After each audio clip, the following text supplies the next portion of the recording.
Good evening, you're watching The Last Word. I'm Kavita Krishnan. Very, very important debate today.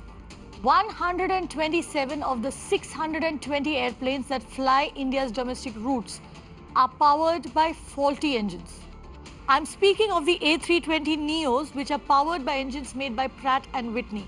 Now, the company itself admitted to a fault in the engines in 2018. This fault, according to India's aviation regulator DGCA, has led to cases of air turn back, in-flight shutdown, or engine vibrations beyond prescribed limits. Now, these Pratt and Whitney engines are present in 35 A320 Neo planes operated by Go Air and 92 A320 Neo planes that belong to Indigo. Now, all of these fly in India on domestic routes. Now, DGCA has been investigating this issue since March of 2017. Now, between February and March 2018, the DGCA had even grounded 14 planes after mid-air engine shutdowns were reported. It later withdrew the order on the basis of Airbus and Pratt & Whitney's assurances that the engines would be fixed. Now in 2019 alone, about 30 engine incidents have been reported by Go Air and Indigo. But after an urgent meeting today, the DGCA has decided to let these planes continue flying because, to quote the regulator, they make up 40% of passenger capacity in India and grounding them could have serious consequences. We ask, shouldn't passenger safety be priority? Shouldn't that be the only thing that we should be thinking of or talking about? Joining me on the panel are S.S. Pane sir, former Director, Flight Safety and Aviation Expert; Sanat Kaul, who's the Chairman at the International Foundation for Aviation, Aerospace and Development; Dinakar Lanka, Leader of the BJP; and Sudhakar Reddy, Founder and National President, Air Passengers Association of India. Sudhakar Reddy, my first question is to you.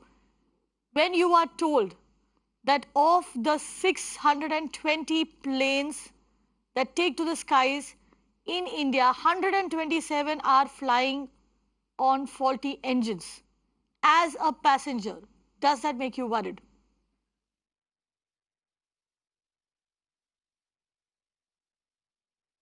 Yes, certainly it will make any passenger worried for the simple fact, according to DGCA's own information, it is these 127 aircrafts are responsible for 40% of the domestic travel within India.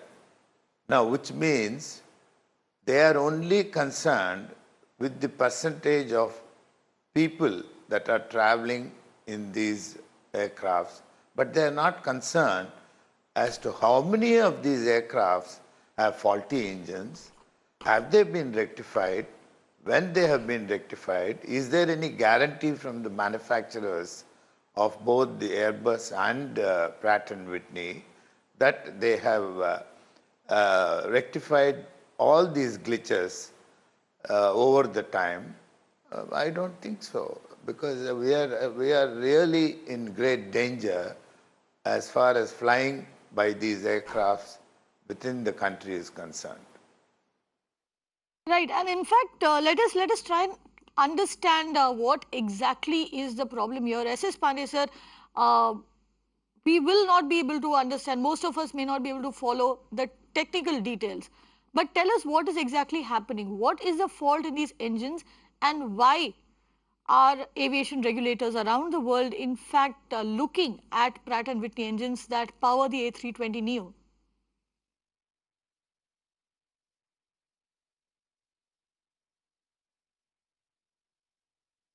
Are you asking me? Yes, Mr. Pane sir. Hello? Are you asking this question to? Yes, Mr. Pane Yeah. sir. You see, the 40% aircraft, 40% aircraft are fitted with these Pratt & Whitney Neo engines. It's a shocking state of affairs. For the last 4 years, more than 100 engines have failed during the flight, during takeoff, and while landing, and all that. And the DGCA, who claim to be the custodian of flight safety, and they themselves are issuing these instructions. The combustion chamber is failing, high pressure turbine is failing, low pressure turbine is failing, and gearbox is failing. Knowing all these things, why they do not want to ground these aircraft? Are we waiting for something serious to happen? Why can't they ask the manufacturer, please ground these aircraft and the airline to find out the fault, rectify, and make them 100% failure, 100% safe engines? Suppose these one engine fails, another engine also fails. Then who's going to take the responsibility? Will the DGCA take the responsibility, airline, manufacturer, or the Ministry of Civil Aviation? Who's a sitting silent spectator to the whole thing? They have grounded MAX 737 all over the world. Are they concerned about the safety of passengers? Are they concerned about the balance sheet of the airline, that they might lose the money? Is money becoming more important than the lives of the passengers? Shocking state of affairs. You see, in America, one crash took place, DC-10. They grounded the aircraft for 5 weeks till they found out the fault, rectified, and then they permitted the aircraft to fly. DGCA is so-called custodian of safety. Let me tell you, they do not have one person who is expert to find out what is the exact fault and what is the solution to that. They are only waiting for the manufacturer to tell them. I am not sure whether the present DG has any aviation background. And it is a concern for all of us in India. The poor people who are traveling, are they aware that the aircraft they are going to fly will not have an engine failure, there will be no catastrophe? Shocking. It is high time the ministry should rise to occasion and tell them to please ground these aircraft till they find the fault is rectified and permit these aircraft to fly and let everybody be safe. It will save the name of the airline and the country itself. I personally feel it's high time that we all should rise, tell the public when they are boarding the aircraft, whether it is fitted with the new engines who are going to have a failure anytime during the flight. Are they informing the passengers?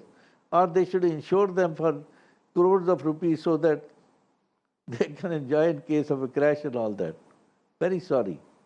Very sad state of affairs with the DGCA and the airline. It's all a connivance between the airline, Pratt & Whitney, and the ministry and DGCA that they do not want to ground the aircraft. I don't find any reason why we are sitting silent spectators to all this. I have appeared in one of the PIL filed by an advocate in the Delhi High Court. I filed an affidavit.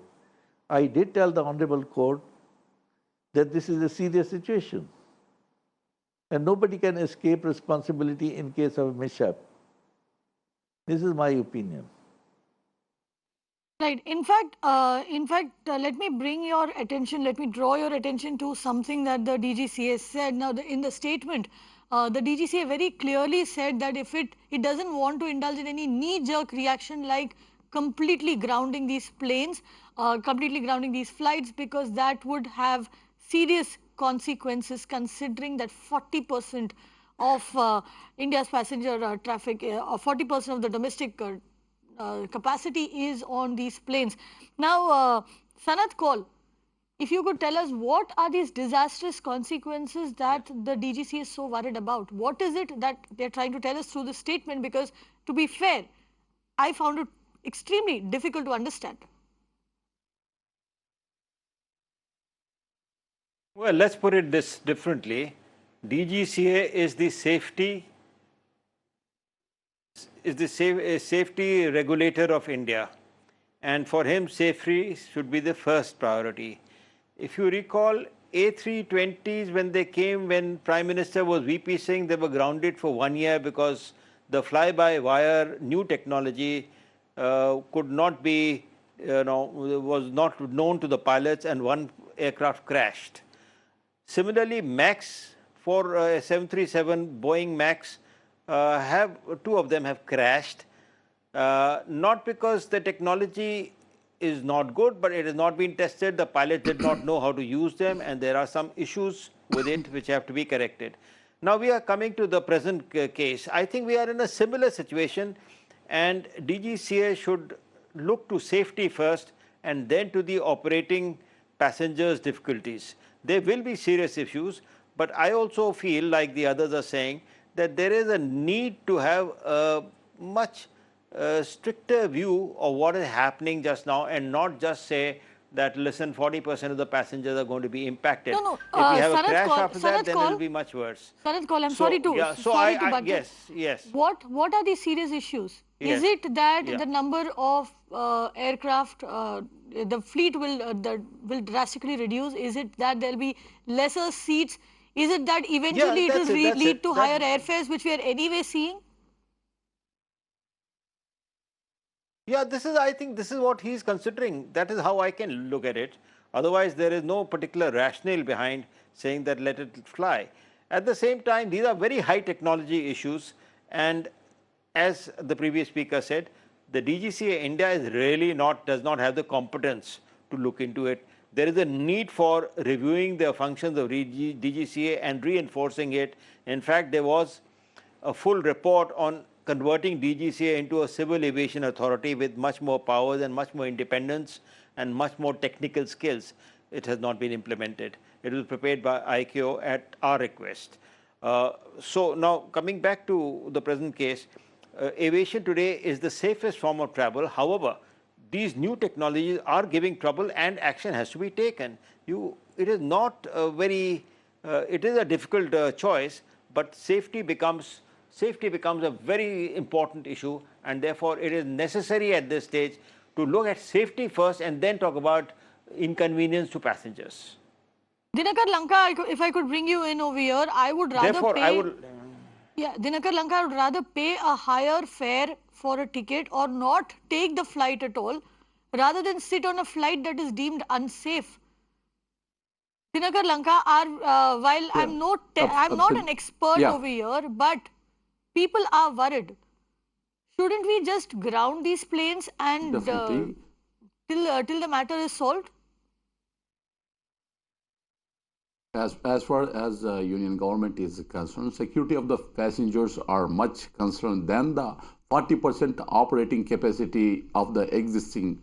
It is not the financial term or economic terms which are not beyond the lives of the human beings.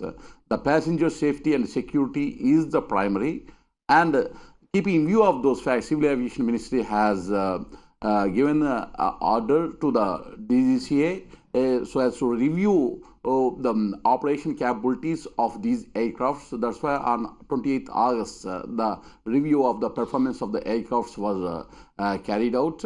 And these neo aircrafts, the incidents continuously happening regarding to the technical issues, glitches both in terms of mid-air and on-ground. Since 2016, it's continuously happening. Keeping you of the facts, on 2018, DGCA very clearly stopped the operation of these aircrafts after getting assurances from the supplier, engine supplier P&W. They have given assurance to rectify all these technical issues, but there seems to be that much of commitment, not that much of commitment what they had assured. That's why DGCA has called the meeting and given appropriate directions, and they have requested the company to supply as early as possible the required components as well as replace the machineries. No, Dinakar Lanka, what is as early as possible? Regarding to the... I'm sorry, what is as early as possible? And let me also quote the DGCA again over here. They are saying spare engines should be made easily available. What does that mean? Yes. Those are the technical issues. I am unable to tell all those things because I am also not aware like you. It is a purely technical issue. Definitely, it is going to be resolved. The commitment was shown. DGCA, Ministry of Air Aviation, very clearly given direction to the DGCA to resolve this issue. Otherwise, if they haven't done all these things as per the discussion on 28th August, definitely it is going to be ground once again permanently.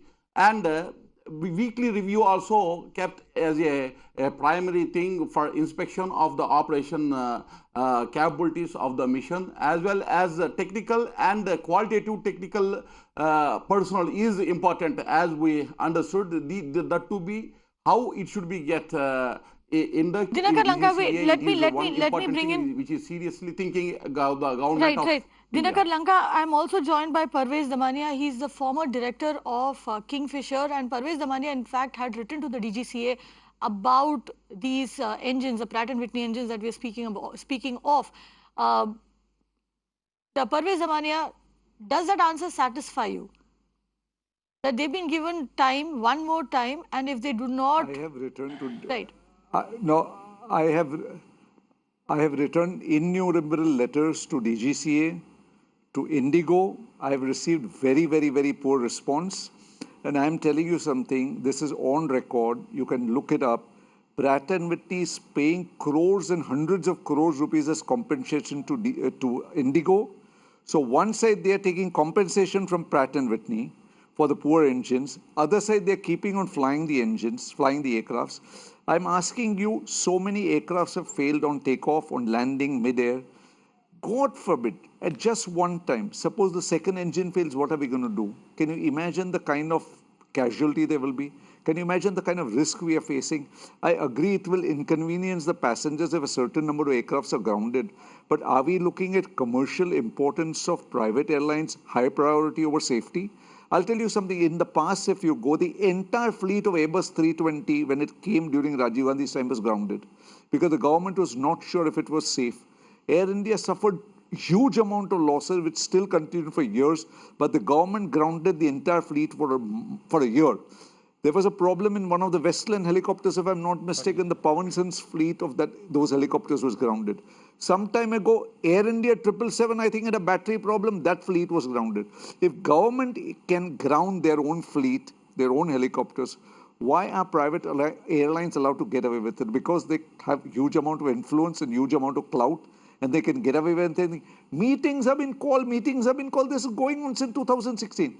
These engines are not supposed to fail. They are supposed to go on for 5,000, 6,000 hours without any hindrance. Some of the engines are failing in hundreds of hours. Something is seriously wrong with these engines. These aircraft should not be flying. I heard your expert on air safety, Mr. Panesar, speak. He also spoke the same thing. I'm also saying the same thing. Is a commercial performance of a private airline more important than safety of the passengers? No, I don't think so. The airline should be taken to task. The government should treat this matter very, very seriously. What are we waiting for? Do we want a calamity to take place before the government swings into action? I think I can send you all the correspondence I've done. The response is very, very poor. And again, I'm asking Indigo, what is Pratt and Whitney paying you compensation for? What is the idea? Are they paying you compensation so you should ground the aircraft? Or what is the deal? I've returned to them, no response at all. I don't understand this whole thing. Dinakar Lanka. Well, Hello? I want to say something. Yeah, would you like? Yeah, Mr. Panesar, I'm coming to you, but Dinakar Lanka, would you like to answer that? Are you choosing balance sheet over passenger safety? Keeping view of Are you choosing balance sheet I told over passenger in my safety? introduction remark itself. No question of Balance sheet of a private company. Thinking for the passengers and security of the passengers. I told in my introduction remarks itself, it is not at all acceptable to the union government, also not performing in that way. That's why, keeping view of the constraints which is facing through these Indigo and GoAid, we had called the meeting to DGCA, and we are on the way to take appropriate decision. The company also telling that to replace the Are you going to make the minutes of this meeting public? And 1 minute, sir. Let me tell you one thing. It's not possible to replace the engines because so many engines are not available. Why are you interfering in between? I am unable to understand. It is not the way. It is not the way. Everything should not be like Kingfisher. Do you think? I am not do you think that many spare engines are available? No, sir. Please, do you think that many engines are available? You need to have the patience. When you are expecting answer, you need to have the patience. I didn't interrupt you in between. This is not the way. You can give. You can counter after completion of my voice. It is very clear that passenger safety and security is the primary concern, as I said earlier. Keeping in view of all these technicalities, DGCA has called for a review meeting and given enough instructions. Definitely, if they haven't followed those instructions, definitely those crafts are going to be ground. It is the decision which is going to be taken by the Civil Aviation Minister without any thinking about the commercial aspects of the operator. It is clear, very much clear on the part of the Union government. Lanka, we did hope that you would have come back to us with a deadline as to how long you're willing to wait. How long you're willing to wait. I have my other panelists who want to come in. Parvez Zamani, I'll give you a chance to speak, but first, SS Pani sir wants to come in, followed by Sudhakar Reddy. SS Pani sir. Yeah. Yeah, I have come across a very funny circular issued. I don't know whether the manufacturer or the airline has issued, and the DGs is accepting that funny circular. They say let these aircraft flown with one bad engine and one with another engine. And do not fly these aircraft over the high seas. Do not fly above 30,000 feet because the air is rarefied, the engine might fail. Are we going to buy these engines with these restrictions? And DGS is accepting all these terms from the manufacturer? It's a matter of regret that DGS is a party to all these happenings. They have bought the engines which is not reliable. It should be 100% reliable for the safety of passengers. And please do not compromise money or inconvenience with the safety of the passengers and all that. That's what I have to say. Thank you. In fact, that is something that even I came across in my research, but I couldn't verify it. If you could go on.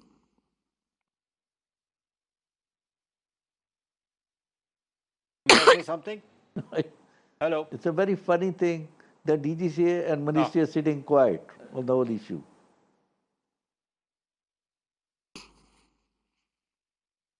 I just wanted to say something. We recently had the case of Jet Airways, which suddenly collapsed, and other airlines came in. Hello. Yeah. Who's speaking? Mr. Call, Mr. Hello. Call. May I continue or? Yeah, Mr. Call. Yeah. So we just had the case of Jet Airways. Yes, we had the case of Jet Airways. It collapsed. So many aircrafts were grounded. However, other airlines came in and finally everything was put right, and the passengers have not really suffered very much.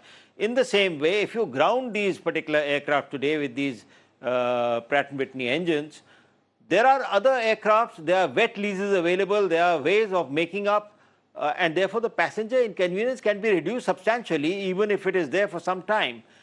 But the fact is, safety is paramount, and the primary duty of DGCA is safety first. And therefore, I think it is time that DGCA should look into its own role of how it is the premium safety regulator of India and how to make Indian civil aviation as safe as possible. We are already having trouble with FAA and with ICAO over the last few years over our safety methods and our safety regulations. And therefore, it is time for them to be strict about it, to make sure that nothing untoward happens, which again puts us in a very bad light. Thank you. Sudhakar Reddy, you wanted to come in? You see, in the See, past, many committees today, have been as you formed, earlier said, there are away 127 that aircrafts. Yeah, Sudhakar Reddy. No, can I complete, please? It's my turn. See, see, both these airlines put together, that's Indigo and Go Air, have got 127 aircrafts which have Pratt & Whitney engine. And only in future, probably Indigo will get with a new engine. Now, how long will you allow same defects to continue again and again? And DGCA right from 2016 has grounded them at various stages. And what is the clear and definite action taken at the end of the day to avoid any kind of catastrophe? I don't see DGCA being very serious about this whole issue. They seem to be more worried about grounding of crafts, which will cause probably shortage of fleet and the increasing of airfares. I don't think it is their concern. Their concern is safety. DGCA is primarily there for safety and not for commercial considerations. So they should set aside all this, ensure that the aircrafts which are faulty, which have faulty engines, are all grounded, and until a thorough inspection is done and the guilty is punished, they should not be allowed to fly again. What At the are we very trying least, to do? Are we trying to put the passengers' life at risk? exactly. Sudhakar Reddy, at the very least, The do you least want that they can do is information this, at the time of booking that, Sudhakar Reddy, at the very least, do you want information at the time of booking that so and so aircraft is flying on this particular engine, on the Pratt and Whitney it is very engines? sad, ma. Let me tell you, who will get information? You see, today, though it is mandatory to give information to the passengers about the delay, change of gate and what have you, not even 30 to 35% of them get this information. Now, when it comes to what engine or what aircraft they are flying, I don't think even 5% of them will know what aircraft, what is the type of aircraft, what is the type of engine it has. They don't know. We have gullible passengers, majority of them are first-time passengers who don't know all these technicalities. So let us not try and find out a way about trying to informing the passengers, and all this is not going to work. What we need is some strong decision making at the level of the Prime Minister's office or the Minister of Civil Aviation, and ground a fleet which, after inspection, which are all having either a fault in the gearbox or the engine or the blades, what have you, any of these faults, rectify them and put them back into operation. I don't think otherwise there is a solution to this problem except grounding of the entire fleet, which is certainly not required under the present circumstances. Right. SS Pane sir, last word to you. Ma'am, yeah, in spite of all this connivance between the airline, DGCA, and the ministry, one positive view I have, I congratulate the pilots who have handled these serious situations and landed the aircraft safely. I must appreciate them who have landed, but one day, if both engines fail, it may not be even possible for a pilot to save the lives. So let's get up and rise to the occasion, and ministry should wake up to take a positive view and ground these aircraft. Another thing. Right, No, Mr. but another thing you have to understand that in the olden days, the pilots were flying with huge amount of experience. People used to be 35, 36, 10,000 hours, 12,000 hours before they got command. Today, because of the fleet induction and the pilots are very young, their experience level is very low. The risk is higher. A 23 or 24-year-old commander with 3,500, 4,000 hours may not be able to have that kind of judgment that a pilot of 36, 40 years with 10, 12,000 hours. So the risk is getting higher. And another thing what I don't understand, India is one of the largest customers of Airbus Industries today. One of the largest customers of Pratt & Whitney engine manufacturers. Why is the government not asking Airbus questions? Why is the government saying, Airbus, if you don't sort it out, we'll stop buying your planes? The government has to take these huge manufacturers to task. They have the ability and the power to change things, move things, but nobody is questioning them. Why is Pratt & Whitney paying Indigo? Nobody is asking. Everything is being covered. Meetings are being held. We'll sort it out. Meetings are being held. We'll have more inspection, more frequent inspection. But nobody is talking about grounding. This is very, very serious. I've been saying about this for years, but nothing, no response at all from any of the parties. Well, we are running out of time on this debate, but here's where we are.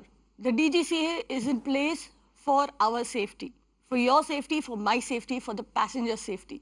It is not in place to think of commercial interests. or to think of any company's balance sheet, or to think of the inconvenience it will cause to passengers if they were to ground the fleet. We would say, go ahead, ground the fleet, you'll at least save lives. Let's not take risks, not with a plane load of passengers. That's the last thing you want on your hands. Moving on from there to another big issue associated with the aviation sector. The Civil Aviation Minister Hardeep Singh Puri announced today that the government carrier Air India will be completely privatized. Now, while addressing a press conference, the Union Minister said that there will be no going back on the decision this time. He also added that there were several people interested in buying the airline. Now, remember, the government had earlier made an attempt to sell the state-run airline, but it was not successful due to multiple conditions attached to that sale. In fact, joining me now is Parvez Damania, former director of Kingfisher, Vipul Saxena, aviation expert, and Dinakar Lanka of the BJP. I'll go ahead and speak to Vipul Saxena first. We've had many attempts to revive, restructure, disinvest Air India. But do you think the government's gambit this time could probably work because they are ready to take a step backward? They are ready to, give away responsibility?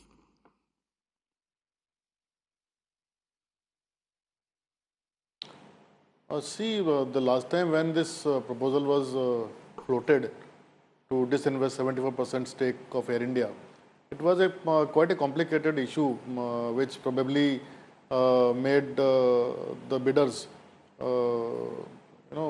scared in entering into it because 21% shares were supposed to be held back by the government. So they were a little fearful about government intervention to continue into the operations and management of the airlines. That was the one reason. Second thing, the Air India in totality, the assets are all spread out into two or three companies, and separating those assets and their valuations was another complicated issue which would have raised a lot of hurdles in smooth transferring of the control to the private operators. So there are certain such issues, and then also labor issues, the union issues were also there, which played a big hindrance. But now, since government has decided to offload 100% stake to the private operators, it really gives a lot of liberty to the new promoter in terms of tweaking with the business model to make it a profitable composition, to change the policies, to change the routes, to change various other combinations which makes the operations profitable, and also to ensure that the productivity of the manpower is for the organization goal in order to achieve the profits, which ultimately any private operator would look for. Whether it is through the management intervention, through human resource strategic interventions, or through financial interventions. So all these liberties promoters will have without any kind of interference from the government representative, except the DGCA. DGCA will continue to play its role, but when it comes to management of operations, it will be absolutely interference free to the promoters. And I think that is the point which will attract a lot of bidders in the current scenario. And I hope that somebody will definitely offer a good price for this. But yes, with the caveat that they have to have a big strategic plan for the human resource management and also financial management of this whole operation. Dinakar Lanka, is that what the government means when it says that it's willing to sell 100% stake in the airline, completely privatize Air India? Is this what the government means, that it will not interfere at all? Yeah, it is because the previous auctions which get failed due to numerous factors, as explained earlier panelists. Today, Honorable Union Civil Aviation Minister Hardeep Singh Puri expressed that government is determined 100% in Air India. As far as Air India privatization is concerned, it is a very long-term proposal. Union government has trying rigorously for the past 5 years, and this time we hope that it is going to through, because the huge debt 58,351 crore that as on 31st March 2019 and accumulated losses continuously. As far as financial year 2018-19 is concerned, 7,365 crores loss has registered as against 5,337 crores in the year 2017-18. Huge extent of these losses happened due to the oil prices and exchange rate as well as high interest debt. Working capital debt also 29,464 crores, which is worrying, and it is going to be settled by September 22,000 crores to the various bankers. These are all the financial issues keeps on union government inducting the funds in the form of equity up to 33,000 crores as per the plan which was announced in the year 2012. The government tried its level best, but the Maharaja became the white elephant, and it is the era of disinvestment. Keeping in view of all these factors and the practical Right, constraints, Lanka, union government has taken appropriate Lanka, decision as far as disinvestment. the minister today said that they want to privatize the airline in the shortest possible time. Do you all have a timeline in mind? Definitely, it is there. In next meeting, it is going to be announced. He is going to take all the bureaucrats and other whoever the important authorities. They sit together. He will finalize the date on which it is going to be complete the entire process. Most probably next 6 months it is going to be completed. Parvez Damania, does this sound attractive enough? You're someone from the industry. Tell us. I think I must congratulate the government. I think it's an extremely bold decision, and I think it's a decision whose time had long has come, and it has to be implemented now. With the new government having a complete thumping majority in the Lok Sabha and the Rajya Sabha can easily implement this. I'll tell you something. Air India is a great airline. It's a good airline. It has got fantastic aircrafts. It has got great routes, and still it has got reasonably good market value. If a private player comes in, this airline can easily be turned around. It can be made a very valuable asset. And I think it'll still be part of the country because it'll be in Air India. I think for a certain amount of years, the name will also continue. But I just hope the government makes the deal attractive for a private party to come and participate. Last time it was offered, nobody came forward because the deal was not very attractive. The amount of burden that was coming of the debt which was coming with Air India for the new buyer was not making it viable at all. I'm sure from the speech and the talk of the Honorable Minister of Civil Aviation and the way he's addressed the issue, it looks like the government is very serious. I'm sure the government will structure it better, make it a very attractive proposal for a company to come forward. And I'm sure maybe companies in India can also look at this. They've also participated that companies in India can also partner with a foreign airline and come in. So I think it's a great deal. I think it will happen. The way civil aviation industry is growing in India, the potential that is there in India, double-digit growth, no country is growing at this rate. It will be a very attractive proposal for any company to come forward. These kind of routes, these kind of parking lots, these kind of engineering facilities, I think the government will try and break up the parent company into certain parts. They have a ground service handling company. They might try to sell that separately. They have an engineering company. They might try and sell that separately. But I think the government is very serious. They formed a committee headed by Honorable Mr. Amit Shah. So I think they're going to meet very soon. And I think it will happen in a record time. I hope so. And I just hope that the government makes the deal attractive for people to come forward. I hope it happens. Parvez Damania, you do sound like if you had the money, you would buy it tomorrow. But tell me this. Do you think they need to resolve... Do you think they need to resolve labor issues, the labor issue first, and of course the issue of debt? No. I'll tell you something. I'm where. No. There are two issues. Labor issue is a very serious problem. It's a very, very unionized. I think 13 or 17 unions are there. But I can tell you one thing. Ultimately, the unions also realize that they have to play ball and cooperate, because their future is also entangled with it. If a new party comes with a certain understanding of how the union demands will go around, how the people will be managed, how many people will be given VRS, I'm sure there'll be a proper system in place. And I'm sure the unions will also understand that in the long run, this makes sense.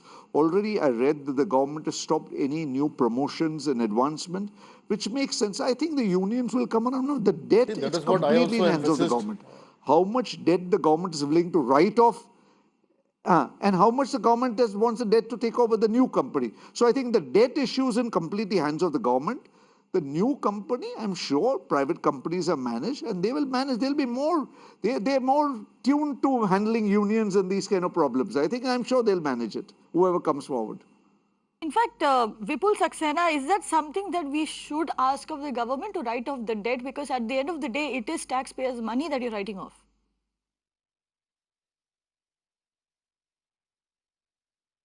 No, they'll not be able to write off these debts, but there is a way to manage these debts, and I'm sure government is working on that. They're working on some SPV to handle these debts. So that I'm sure government will take care of. But as far as the new promoter is concerned, yeah, they'll restructure it exactly. And as far as new promoter is concerned, I'm very hopeful and very excited that they are giving them an open ground to play. They'll have full liberty to tweak with their business model, to tweak with their manpower structuring, the kind of people they want to retain, the kind of those who are deadwoods, how to release them, and whom to retain, whom not to retain, and even also dealing with the labor unions. I'm sure it is quite manageable. And lastly, the kind of infrastructure Air India has for the maintenance, which is underutilized. I'm sure somebody will look at to that point also to probably take services or give services to other airlines as well to utilize those infrastructure to the fullest capacity. And thirdly, the kind of aircraft they've got, the kind of pilots they've got, I'm sure it's a quite a attractive composition which is available to any new promoter coming in, and it's not a really very big task. But yes, they have to have a very strategic financial model, a very strategic human resource model available. Then only this will be possible. Otherwise, there will be challenges. But yes, still it will be manageable.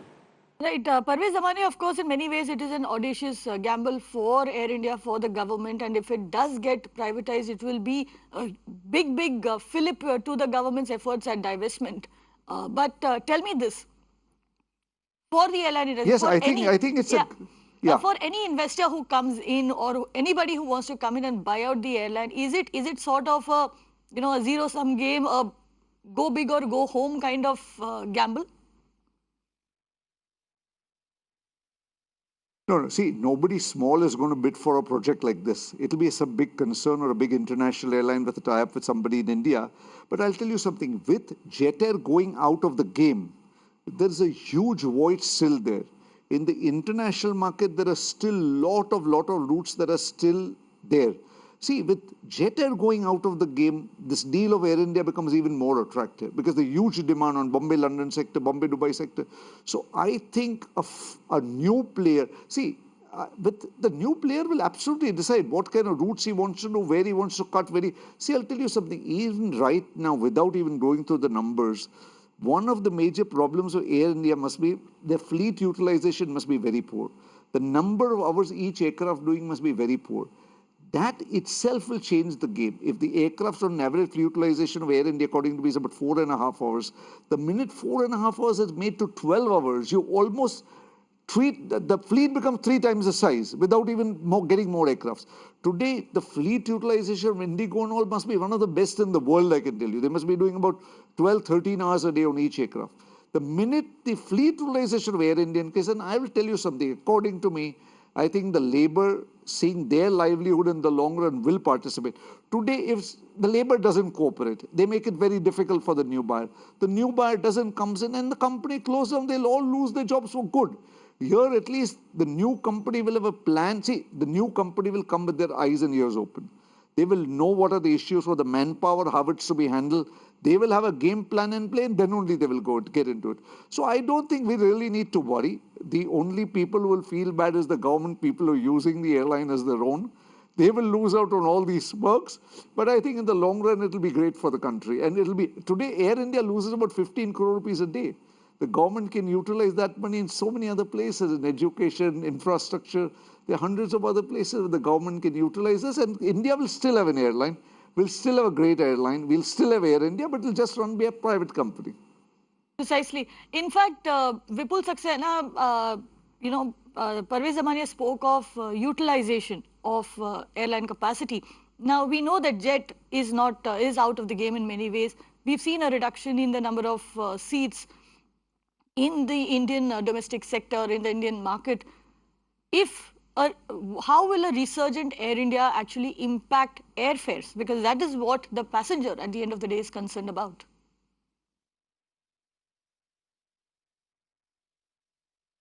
I think larger the operations, better the margins available to any airlines or any business model if you work on. So as Parvez rightly said that currently the aircrafts are underutilized, highly underutilized, and it is known to everybody in the aviation circle. So once the private operators comes, his main objective will be to use the assets and the aircraft and the infrastructure maintenance facilities to the fullest capacity, to the maximum capacity. And once that happens, then money won't be a problem. And I'm sure Air India will be able to probably wage another fare war, making life difficult for the other private operators. And I don't think this will increase the fares. Rather, it will make the fares very, very reasonable for the passengers. And also the other comfort which people have been really struggling for quite some time. So I'm sure with the new private operator coming in, the Air India, the operations are going to be more profitable. When the more profits comes in, automatically they'll be able to, infuse more competitive fares in the aviation sector, in the aviation market. Well, we do have a very optimistic panel tonight, but Dinakar Lanka, does the government have its game plan ready, or will you go back to the drawing board? No, its game plan is very much ready. The Honorable Minister expressed very clearly. See, I tell you one thing. I tell you one thing. It's not very optimistic. Vipul Saxena, let Dinakar Lanka finish. I'll come back to you. Yeah. And I just want to see that whoever the investor or promoter, whoever the promoter. Vipul Saxena, let him finish. I'll come to you. Let the new promoter or the new investor, whoever come in, the new promoter or new investor, whoever come into the picture, their strategies according to their business plan, they will operate. But definitely, it will. We hope that it will be turned into the positive way. And then the government, it is very keen on to make divestment as early as possible to complete this process. Because of one thing I heard that there is a write-off debts. There is no question of any write-off debts happens in bidding. It is net worth realizable value taken into the consideration by the government. Net worth, it includes assets as well as debts together. Whatever the net worth available, realizable market value, whatever it is, experts as per the valuation of the engineers. Based on that, the bid will be carried, and the successful bidder, whoever they get the bid, they will operate their business according to their business strategy. That is their risk. It is very clear. Union government is committed to complete. I hope that the entire process will be completed in next 6 months.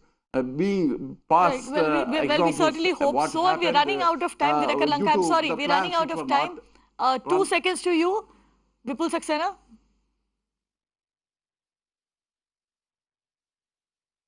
Yeah, I want to say that we all are positive because this time around, the package which has been offered is really very, very attractive. If you check the old videos, in the last proposal, I was the one who always opposed because that proposal was not workable. Right. I opposed that because it was not workable composition, and government has realized, and that is why now they come for the 100% stake sale. Right. Well, attractive or not is something that the experts, and more than the experts, the people who actually put their money in, the investors, will decide. But it does certainly seem like a very, very pragmatic move on part of the government to privatize Air India, India's national carrier, which has been in the doldrums for years now, desperately needs a second lease of life. And like our panelists pointed out, if Air India gets a second lease of life, that also means it will benefit consumers, because it will then trigger a fresh fare war. Air India, with its reach, can afford to fly to places that other airlines cannot afford to, which means it could trigger a fare war, and which means at the end, the consumer could stand to benefit. The taxpayer will definitely benefit. Thank you for watching.